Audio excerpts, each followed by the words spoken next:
Ons weet wat die regte ding is om te doen en hoe om goeie verhoudings te handhaaf. Maar ons val so maklik in die maniere ons mekaar hanteer, in die sagtheid waarmee ons teenoor mekaar leef, in ons regtig luister en omgee vir ander. Ons val, want ons is mense wat inherënt selfgerig is, dikwels ons eie prentjies raak sien en nie altyd begrip vir ander het nie. Die waarheid is dat ons Here mos juis gekom het vir mense wat sukkel om die regte woorde en die regte dade in hulle storieboeke van die lewe te skryf.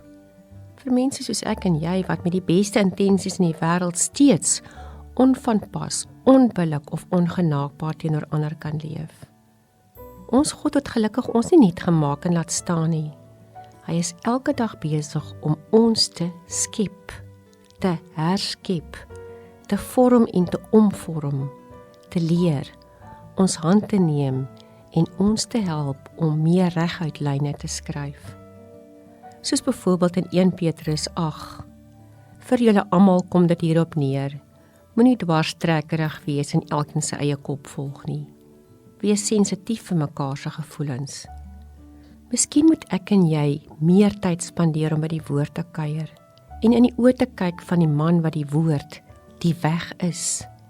Die een wat my en jou ongeag so onvoorwaardelik liefhet, wat ons keer op keer vergewe en elke dag met nuwe genade ons teen sy bors vashou, vir ons sê dat hy ons liefhet. Hoe meer ons fokus op sy sagte oë hou, hoe groter is die kans dat ons self met groter deernis na ander sal kyk.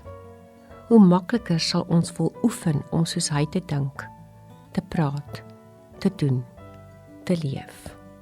Kom ons doop elke nuwe môre die punt van ons harte in die inkpot van die woord en laat toe dat die Gees ons verhoudingslyne skryf. Dis immers makliker as om gebrokenheid later te probeer uitvee. Kom ons bid saam. Here, dis niks lekker om reg te maak as ek verbrou het nie, om verskoning te vra wanneer ek iemand seer gemaak het nie, onvanpas opgetree het of sonder begrip ander hanteer het nie.